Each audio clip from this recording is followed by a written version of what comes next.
나눌 말씀은 출애굽기 22장 1절에서 4절 말씀입니다.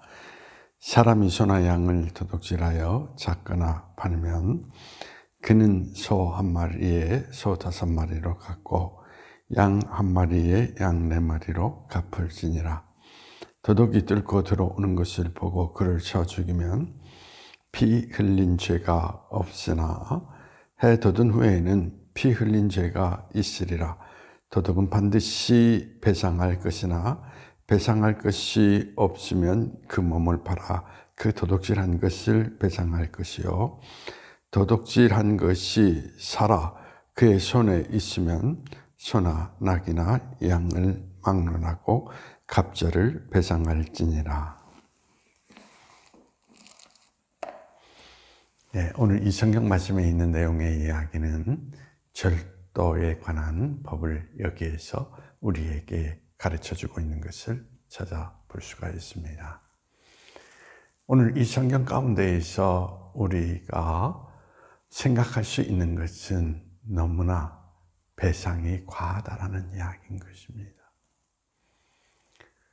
소를 절도한 사람에게는 5배로 갚고 양을 절도한 사람에게는 4배로 갚고 갚을 것이 없는 사람은 몸을 팔아 종살이를 해서라도 갚아야 된다라고 이야기를 하고 있습니다. 왜 이렇게 가혹한 형벌을 하나님께서 명하실까라는 이야기인 것입니다.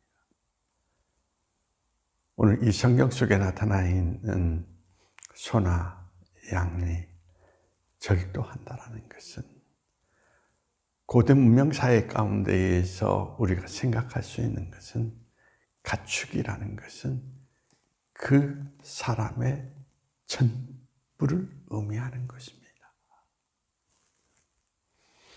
살아가는 삶의 전체를 의미하는 수단이었다라는 것입니다. 소나 양이라는 것을 절도한다는 것은 다른 표현으로 이야기한다면 그가 살아가야 하는 그 삶의 전체를 앗아가는 건데, 여기에서 우리가 더 유념해야 될 것은 뭐냐라고 이야기할 때 절도는 우발적인 범죄가 아니라는 것입니다. 계획적인 범죄라는 것입니다. 살아가면서 굶주리다가 빵을 하나 훔쳐 먹었던 그러한 하나의 도둑질이 아니라는 이야기죠. 미리 계획하고 그것을 위해서 여러 가지 방법을 구상하고 그 마음속에 이미 악한 것이 자리를 잡고 악에서부터 그가 모든 것들을 이루고 있다는 것을 지적하고 있다는 것입니다. 계획적인 범죄, 그러한 것은 우리 삶의 자리 안에서 있어서는 안 될 요소라는 것을 오늘 이 성경은 우리에게 지적을 하고 있는 것을 찾아볼 수가 있습니다.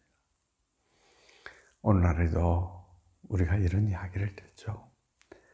하도 굶주리다가 어린아이가 편의점에 들어가서 빵 하나를 몰래 가지고 나와서 먹다가 걸린 사람들이 있습니다.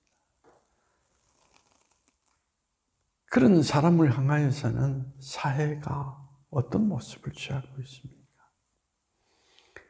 오히려 그의 삶을 불쌍히 여기고 그에게 오히려 길을 열어주는 역할을 하게 되는 것을 보게 되는데, 그러나 계획적으로 모든 것을 모의하고 그리고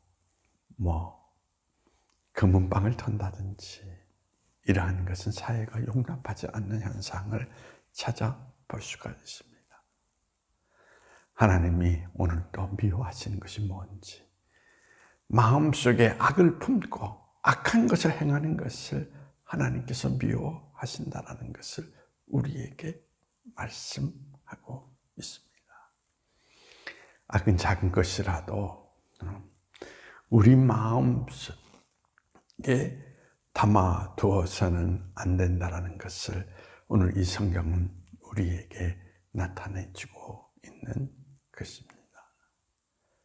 오늘도 인생을 살아가면서 하나님의 사람으로서 인생을 산다라는 것은 바로 선한 마음을 하나님 안에서 품고 그리고 삶의 자리 안에서 선한 행실로 선한 능력으로 인생의 길을 걷는 그러한 모습됨을 하나님께서 요구하신다라는 것을 오늘 이 성경을 통하여서 우리에게 나타내주고 있는 것을 찾아볼 수가 있습니다. 악한 것은 작을지라도 버리라는 것.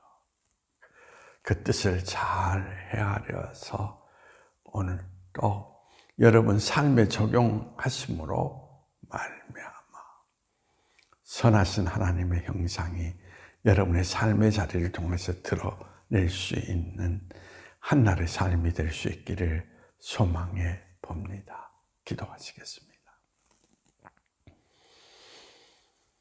살아계셔서 우리와 함께 하시는 하나님, 오늘도 하나님께서 미워하시는 것이 무엇인가를 알게 하시고 하나님의 또한 선한 뜻이 무엇인가를 헤아려 할 수 있는 교훈의 말씀을 허락해 주시니 감사합니다. 악은 티끌이라도 버리게 하시고 오직 하나님이 주신 선한 마음 가운데 선한 능력으로 살아갈 수 있는 저희가 되게 하여 주시어서 입술이 하는 우리의 삶을 통하여서 하나님의 영광을 드러내며 살아가는 우리의 삶의 자리가 될 수 있도록 주님께서 은총을 베풀어 주시기를 원하오며 나사렛 예수님의 이름으로 기도하옵나이다.